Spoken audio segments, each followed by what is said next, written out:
Ana sempre se viu como uma jovem de espírito livre, idealista, com um desejo ardente de aceitação, especialmente por parte de sua família. Cresceu acreditando que o amor verdadeiro superaria qualquer obstáculo, uma crença que seria testada de formas que ela jamais imaginaria.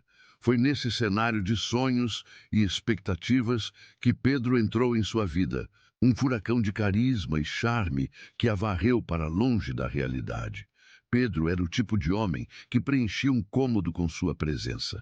Seus olhos escuros brilhavam com uma intensidade que Ana confundia com paixão, e seu sorriso, ah, seu sorriso poderia derreter o gelo mais espesso. Ele parecia ter todas as respostas, todas as qualidades que Ana buscava em um parceiro.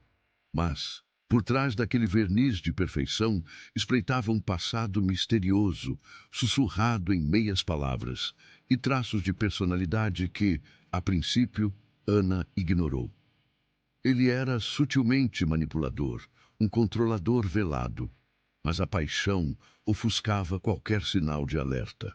A reação de sua família foi imediata e unânime. Desde o primeiro momento em que Pedro pisou na casa de Ana, uma onda de desaprovação silenciosa varreu o ambiente. Seus pais, sempre tão acolhedores, tornaram-se frios e distantes. Seus irmãos, com quem ela compartilhava tudo, agora a olhavam com preocupação e uma aversão mal disfarçada a Pedro. Ninguém conseguia justificar claramente o motivo de tanto desgosto. Eram apenas olhares, suspiros e frases incompletas que pairavam no ar como uma névoa densa. Ele não é para você, Ana, dizia sua mãe, com um tom que não admitia réplica, mas sem oferecer detalhes. Seu pai apenas balançava a cabeça, os olhos carregados de uma tristeza que Ana não compreendia. O conflito inicial era inevitável. Ana, cega pela paixão e convencida de que havia encontrado seu grande amor, defendeu Pedro com uma ferocidade inesperada. Ela interpretava a aversão familiar como ciúmes, como preconceito contra alguém que não se encaixava nos padrões conservadores de sua família. Vocês não o conhecem de verdade, ela gritava, sentindo-se incompreendida e traída por aqueles que mais amava. Pedro, por sua vez, aproveitava-se da situação, vitimizando-se, alimentando a narrativa de que ele era o incompreendido, o outsider que a família de Ana nunca aceitaria. Conforme a desaprovação familiar aumentava, Ana e Pedro se isolaram cada vez mais. O relacionamento deles se tornou um refúgio, uma fortaleza contra o julgamento externo. Essa reclusão, contudo, fortaleceu a dependência emocional de Ana em relação a ele. Pedro era seu mundo, seu confidente, seu único apoio.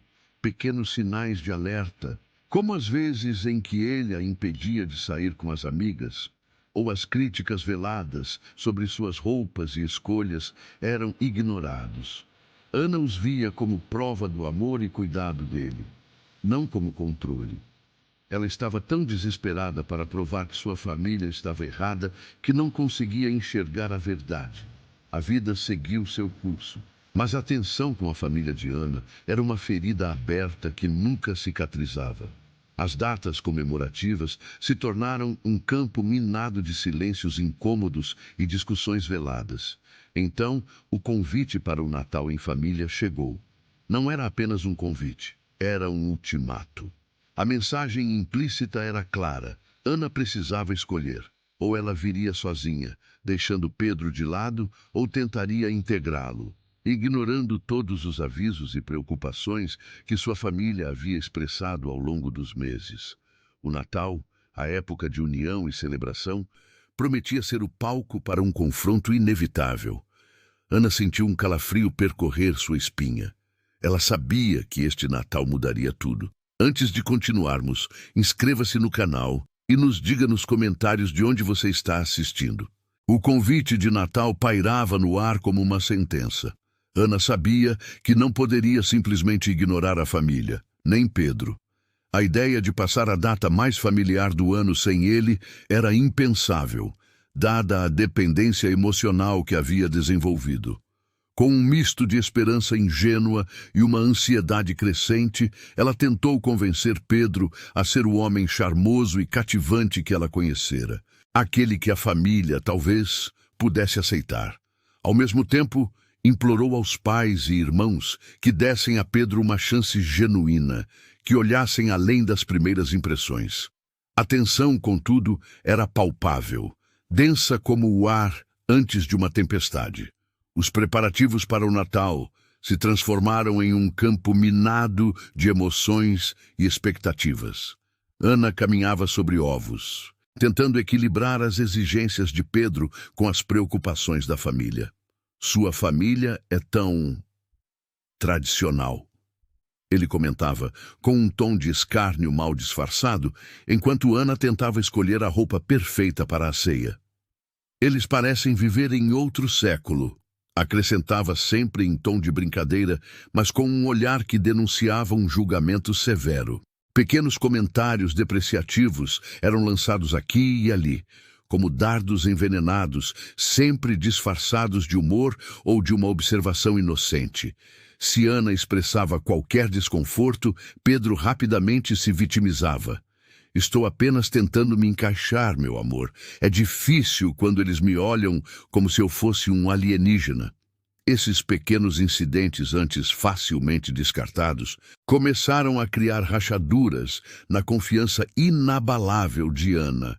Ela notava inconsistências nas histórias de Pedro, detalhes que não se encaixavam, ou seu comportamento público, tão polido e cortês, contrastando com a irritabilidade e os comentários ácidos que ele reservava para os momentos a sós. Houve um dia em que ele a impediu de atender uma ligação da mãe, alegando que elas sempre tinham algo a reclamar. Ana sentiu um aperto no peito, uma pontada de dúvida que ela tentava, a todo custo, ignorar. Seria Pedro realmente tão incompreendido quanto ele dizia? Ou haveria algo mais? A família de Ana, percebendo a crescente fragilidade da filha, redobrou os esforços em suas intervenções, embora ainda de forma discreta. Sua irmã mais velha, Clara, tentou uma abordagem sutil.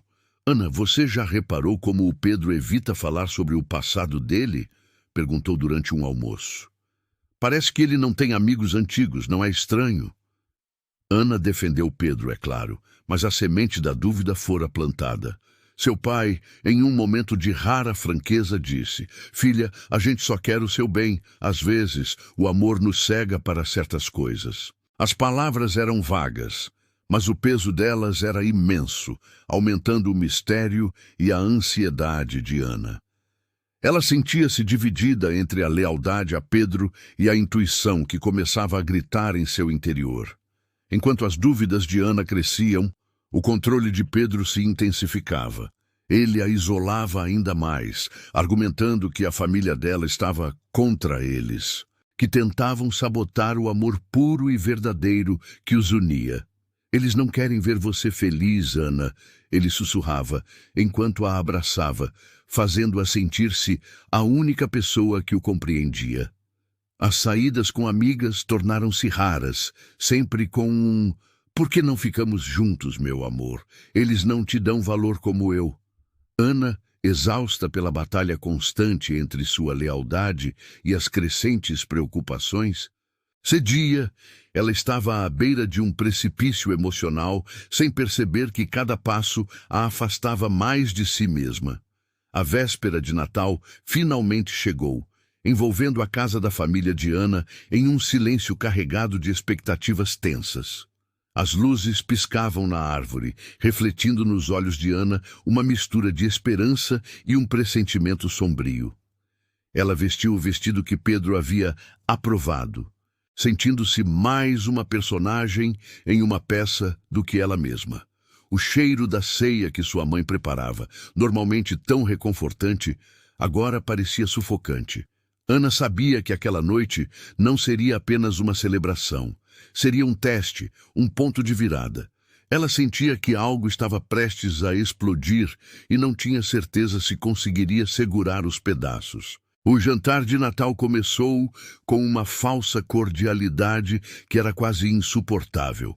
A mesa, ricamente posta com os pratos tradicionais da família, parecia um campo de batalha disfarçado. Ana observava os olhares carregados de significado que eram trocados entre sua família e Pedro, cada sorriso forçado, cada cumprimento polido, escondendo uma tempestade iminente. Pedro, por sua vez, tentava manter sua fachada de cavalheiro charmoso, mas a tensão o fazia cometer deslizes. Ele criticou a escolha do vinho de seu pai, um pouco simples demais para uma ocasião tão especial, disse ele com um sorriso afetado que não alcançava seus olhos. Depois, fez um comentário jocoso sobre a receita de peru da mãe de Ana, insinuando que seria melhor se fosse um pouco mais sofisticada. A cada gafe, Ana sentia um arrepio na espinha, uma vergonha que a consumia por dentro. Ela tentava intervir, rir levemente para desviar a atenção, mas cada tentativa de apaziguar a situação apenas aprofundava o constrangimento. Seus irmãos lançavam-lhe olhares de advertência, como se dissessem: "Você viu? Nós avisamos." As discussões subterrâneas eram ainda mais tensas. Durante um brinde, o irmão mais velho de Ana, que sempre fora mais direto, fez uma alusão sutil a pessoas que se aproveitam da bondade alheia, fixando o olhar em Pedro. Pedro, sem perder a pose, retrucou com uma história de como ele próprio havia sido traído por falsos amigos, usando um tom que parecia uma indireta para a família de Ana. Ana se sentia no meio de um cabo de guerra invisível, puxada para os dois lados, exausta pela necessidade de manter a paz. A cada troca de farpas, sua garganta secava e seu coração batia mais rápido. Ela ansiava pelo fim daquela noite, mas ao mesmo tempo temia o que ainda poderia acontecer. No auge da refeição, quando todos tentavam manter uma conversa amena, a campainha tocou. Era algo inesperado. A porta se abriu para revelar uma tia-avó de Ana, uma figura distante que vivia em outra cidade e que raramente aparecia em reuniões familiares. A mulher, de idade avançada, mas com um olhar penetrante, entrou na sala, cumprimentando a todos com abraços calorosos e sorrisos. Então, seus olhos pousaram em Pedro. O sorriso em seu rosto se desfez, substituído por uma expressão de choque e um desconforto evidente. "Pedro", ela murmurou, a voz quase inaudível, como se não pudesse acreditar no que via. Um silêncio pesado caiu sobre a sala. Todos os olhares se voltaram para a tia-avó e para Pedro. O ar ficou espesso, carregado de uma eletricidade perigosa. Pedro, que até então havia mantido sua compostura, empalideceu. Seu sorriso forçado desapareceu, dando lugar a uma expressão de pânico que ele tentou rapidamente disfarçar. Ana sentiu um nó no estômago. Aquela reação não era de alguém que acabara de ser reconhecido por um parente distante de sua namorada. Era a reação de alguém que fora pego em flagrante. A tia-avó, ainda visivelmente abalada, afastou-se de Pedro com um ligeiro tremor nas mãos. Eu não sabia que você estaria aqui", ela disse, sua voz mais firme agora, mas ainda com um tom de surpresa e mágoa. Ela olhou para Ana, depois para o restante da família e então novamente para Pedro, como se estivesse decidindo o que fazer. "Tia, você conhece o Pedro?" Ana perguntou, a voz embargada pela ansiedade crescente. Ela sentia que o ar estava rarefeito, que o segredo que sua família havia tentado protegê-la estava prestes a ser revelado.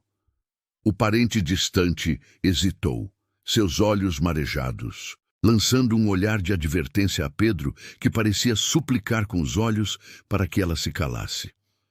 "Conheço sim, minha querida", respondeu a tia-avó, a voz embargada pela emoção. "E não são boas lembranças. Ele não é quem você pensa, Ana.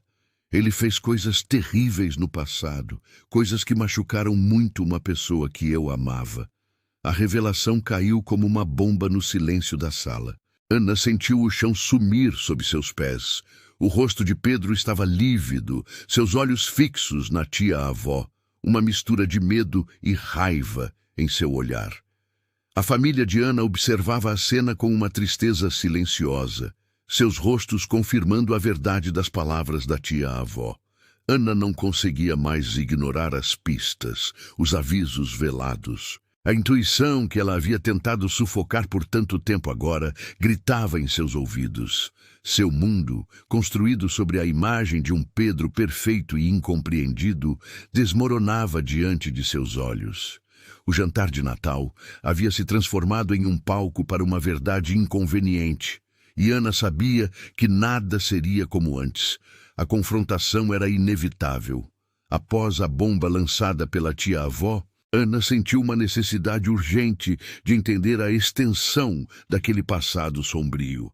Ela puxou a tia-avó para um canto mais reservado da sala, longe dos olhares curiosos e do silêncio pesado que ainda pairava sobre a mesa de jantar.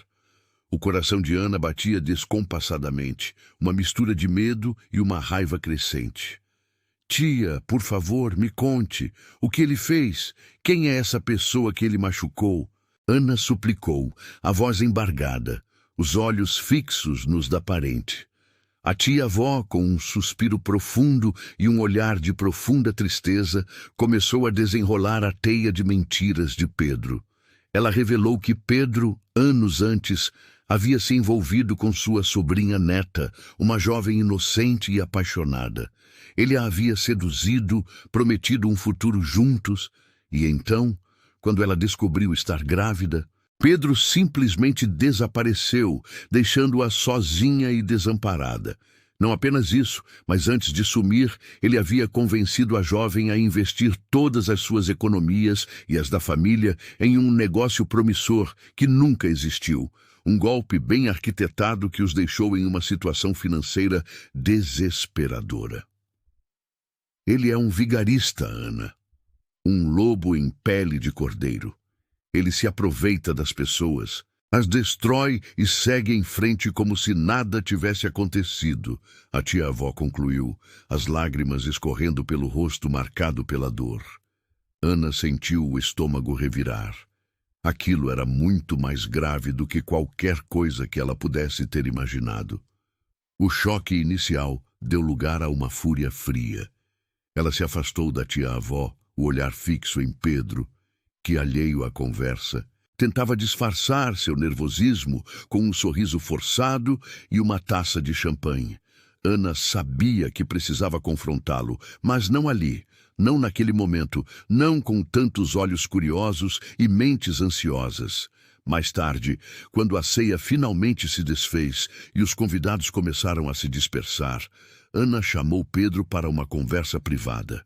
Seus pais e irmãos, que haviam percebido a gravidade da situação, fizeram questão de se manter por perto discretamente, prontos para intervir se necessário. Pedro, preciso conversar com você. Agora, Ana disse, a voz firme, sem a doçura que ele estava acostumado. Pedro tentou manter seu charme, seu sorriso manipulador. Aconteceu alguma coisa, meu amor? Sua tia-avó pareceu um pouco perturbada. Velhice, não é? Ele tentou minimizar. Um brilho de apreensão em seus olhos. Não é velhice, Pedro, é a verdade, Ana retrucou, cada palavra carregada de sua recém-descoberta raiva. Ela despejou o que havia ouvido da tia-avó, os olhos fixos nos dele, procurando qualquer sinal de remorso. Pedro, como era de se esperar, negou veementemente. Ele se fez de vítima, alegando que a tia-avó era senil e ressentida, que estava inventando histórias para separá-los. Eles estão todos contra nós, Ana. Não vê? Eles querem nos destruir. Eu te amo, Ana. Como você pode acreditar nessas mentiras cruéis? Ele implorou, tentando tocar seu rosto, mas Ana se esquivou. A manipulação de Pedro era um espetáculo de horrores, mas Ana já não era a mesma. A venda havia caído de seus olhos. Ela sentia-se profundamente traída, não apenas por Pedro, mas também por sua própria ingenuidade, por ter duvidado de sua família e por ter permitido que ele a isolasse. O amor que ela sentia por ele havia se transformado em uma sensação de náusea e repulsa. A dor da traição, no entanto, começou a se metamorfosear em algo mais forte, mais potente. A necessidade ardente de expor Pedro e proteger sua família e a si mesma de um mal maior. Ana sabia que não bastava apenas terminar o relacionamento. Pedro precisava ser desmascarado, para que ninguém mais caísse em suas armadilhas. A vingança, em seu sentido mais justo, começou a borbulhar em seu coração. Ela não queria apenas se livrar dele. Queria que ele pagasse, que sua verdadeira face fosse revelada para todos. Ana sentiu uma força desconhecida, uma determinação fria. Ela precisava de um plano para desmascarar Pedro completamente. Com a mente fervilhando de indignação e um plano embrionário começando a tomar forma, Ana passou o restante da noite de Natal em um estado de vigília. O sono não veio. Em vez disso, ela revisitou cada palavra da tia-avó, cada mentira de Pedro, cada aviso de sua família que ela havia teimosamente ignorado. A dor da desilusão era imensa, mas a raiva, uma raiva fria e calculista, se sobrepunha a tudo. Ela não podia simplesmente deixá-lo ir. Pedro havia manipulado, mentido e ferido pessoas, e Ana não seria mais uma de suas vítimas silenciosas. Na manhã seguinte, a casa da família de Ana ainda respirava um clima de ressaca emocional. Seus pais e irmãos, embora preocupados, observavam-na com uma nova compreensão. Eles sabiam que Ana havia cruzado um limiar. Ao vê-la descer as escadas, com os olhos vermelhos, mas com uma determinação palpável no olhar, eles se aproximaram. "Filha, o que você vai fazer?" perguntou sua mãe, a voz suave, mas carregada de apreensão. Ana respirou fundo. "Vou desmascará-lo, mãe. Não posso deixar que ele continue fazendo isso com outras pessoas, nem comigo." Ela explicou seu plano, ainda em fase inicial, mas já com pontos claros. Ela precisava de mais provas, algo inegável, e precisava que Pedro revelasse sua verdadeira natureza em um ambiente onde sua manipulação fosse ineficaz. A família, sem hesitar, ofereceu seu apoio incondicional. Seu irmão mais velho, um advogado, ofereceu-se para ajudar a reunir informações e garantir que qualquer ação fosse legalmente sólida. Seu pai, com sua experiência em negócios, sugeriu como abordar a questão financeira de forma a expor a fraude. Sua mãe e a tia-avó ofereceram o apoio emocional e o testemunho necessário. O plano de Ana começou a se consolidar. Ela se lembraria de uma pasta antiga de documentos que Pedro havia guardado displicentemente em uma mala durante uma de suas estadias em sua casa. Ele dissera que eram papéis de trabalho sem importância, mas agora Ana suspeitava do contrário.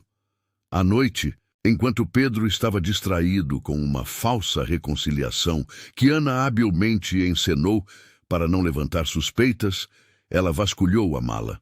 Dentro, encontrou não apenas os documentos que confirmavam o golpe financeiro que ele aplicou na sobrinha neta da tia-avó, mas também uma série de e-mails e mensagens que revelavam um padrão de comportamento manipulador com outras mulheres, promessas vazias e um rastro de corações partidos.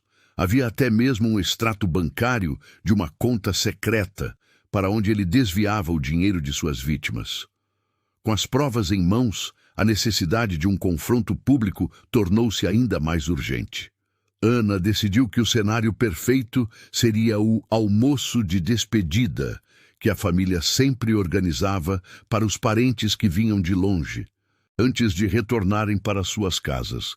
Seria no dia seguinte, e Pedro, ingenuamente, havia aceitado o convite, acreditando que Ana já havia superado o incidente e que ele poderia continuar sua farsa.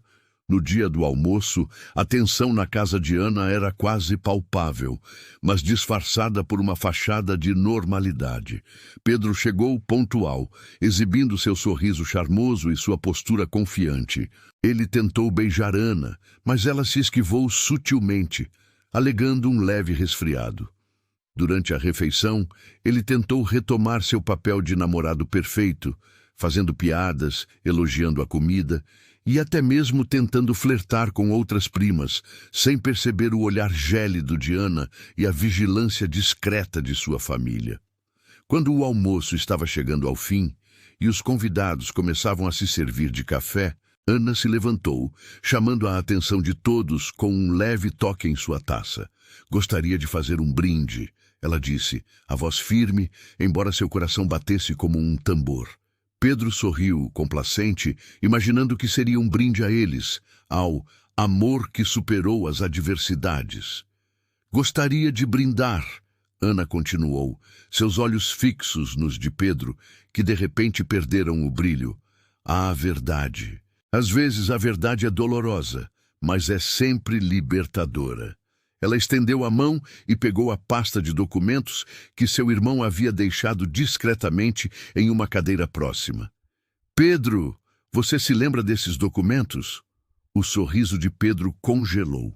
Ele empalideceu, o pavor se espelhando em seus olhos. Sua postura confiante desmoronou em segundos. Ana, o que é isso? Do que você está falando? Ele gaguejou, a voz tremendo. Ana não lhe deu chance de se recompor. Com uma voz clara e forte, ela começou a expor cada uma das mentiras de Pedro, cada golpe, cada manipulação. Ela leu trechos dos e-mails, mostrou as provas do desfalque na conta da sobrinha neta da tia-avó e detalhou como ele havia usado seu charme para enganar e ferir.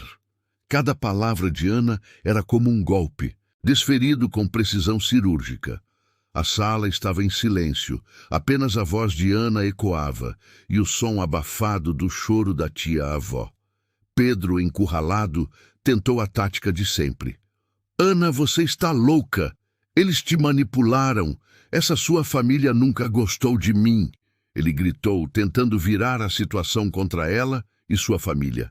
Ele fez menção de se levantar e confrontá-la fisicamente, mas o irmão de Ana, que estava em pé ao lado dela, o impediu com um olhar gélido. O rosto de Pedro se contorceu em uma máscara de fúria e desespero. A fachada de homem charmoso e carismático havia se desintegrado completamente, revelando a criatura patética e cruel por trás dela. Ele era um animal encurralado. A família de Ana, antes silenciosa, agora se levantava em apoio a ela. Seu pai se aproximou com a expressão mais severa que Ana já vira. Chega, Pedro, sua farsa acabou. Sem ter para onde correr, sem mais mentiras para contar, Pedro tentou uma última cartada, a fuga. Ele se virou abruptamente, tentando correr para a porta, mas uma prima, que havia sido uma de suas conquistas anteriores, bloqueou seu caminho, com os olhos cheios de lágrimas e raiva. Não vai a lugar nenhum, seu monstro! Ela gritou. Pedro foi confrontado por todos. A vergonha e a humilhação eram evidentes em seu rosto. Ele foi forçado a sair da casa de Ana, não sem antes ouvir as palavras duras e justas de cada membro da família que finalmente puderam expressar toda a sua indignação. A imagem de Pedro, desmoralizado e derrotado, saindo pela porta, seria uma memória agridoce para Ana. A poeira baixava. Mas Ana sabia que a batalha contra Pedro havia terminado e ela havia vencido. No entanto, a guerra contra suas próprias feridas emocionais e a reconstrução de sua vida apenas começavam. A partida humilhante de Pedro deixou um vácuo estranho na casa, uma mistura de alívio e uma exaustão profunda. Ana sentiu o peso da desilusão, a dor lancinante de ter sido enganada por alguém em quem confiou cegamente. A vergonha era um manto pesado, mas sob ele uma pequena chama de alívio começava a aquecer seu peito. O término do relacionamento não foi uma separação comum, foi uma extirpação dolorosa, mas necessária, de um tumor que consumia sua vida. As lágrimas que vieram depois não eram apenas de tristeza, mas também de uma libertação agridoce. Nos dias que se seguiram, a casa da família de Ana se transformou em um santuário de cura. Seus pais e irmãos, antes frustrados e preocupados, agora a cercavam com um amor incondicional. Ana, por sua vez, sentiu uma necessidade premente de se reconciliar, de pedir perdão por sua teimosia e cegueira. Em um jantar silencioso, mas carregado de emoção, ela expressou seu remorso e gratidão. "Eu sinto muito por não ter escutado vocês", ela disse, a voz embargada. "Obrigada por nunca terem desistido de mim." Seus pais a abraçaram apertado, e naquele abraço, Ana sentiu que as fissuras em seu relacionamento familiar estavam finalmente seladas. A família era seu porto seguro, o alicerce que ela havia quase derrubado. A jornada de cura de Ana foi longa e sinuosa. Cada memória de Pedro era uma faca afiada, revirando as feridas abertas. Ela se dedicou a terapias, longas conversas com sua mãe e irmã, e a escrever em um diário, despejando toda a sua raiva, tristeza e confusão nas páginas. Aprender a confiar em si mesma novamente foi o maior desafio. Ela havia ignorado tantos sinais, desconsiderado tantos avisos. Agora, cada intuição era examinada com uma lupa, cada sensação validada. Ela aprendeu a ouvir sua voz interior, aquela que Pedro havia silenciado com sua manipulação. A experiência, embora traumática, transformou Ana. Ela emergiu mais forte, mais perspicaz e com uma resiliência que jamais imaginou possuir. A ingenuidade de antes deu lugar a uma sabedoria amarga, mas valiosa. Ela compreendeu que o amor verdadeiro não é cego, mas sim uma escolha consciente de ver e aceitar o outro com seus defeitos, sem, contudo, ignorar os sinais de perigo. Ela se tornou uma defensora de si mesma, estabelecendo limites claros e aprendendo a dizer não sem culpa. O recomeço de Ana foi marcado por uma redescoberta de si mesma. Ela retomou seus estudos com um vigor renovado, investiu em sua carreira e dedicou-se a causas sociais, transformando sua dor em um propósito maior. Ajudar outras pessoas a identificar e escapar de relacionamentos tóxicos tornou-se uma paixão. Ela aprendeu a amar a si mesma, a valorizar sua individualidade e a não buscar validação externa. Aquele Natal sombrio, que quase destruiu sua vida, paradoxalmente, se tornou o catalisador para sua maior transformação. Hoje, Ana olha para trás sem arrependimento, mas com uma profunda gratidão pela lição aprendida. Pedro foi apenas um parêntese doloroso em sua história, um catalisador para seu crescimento. Ela entende agora que a família, em sua essência, é um farol, uma bússola que nos guia mesmo quando nos perdemos na escuridão. A intuição, a voz silenciosa de nossa alma, é um dom que deve ser sempre honrado. E o amor, o amor verdadeiro, é aquele que nos liberta, não nos aprisiona. As cicatrizes permanecem, mas elas são lembretes de sua força, de sua capacidade de superar e de sua inabalável esperança em um futuro onde o amor é puro, honesto e, acima de tudo, livre. Ana, finalmente, havia encontrado a paz.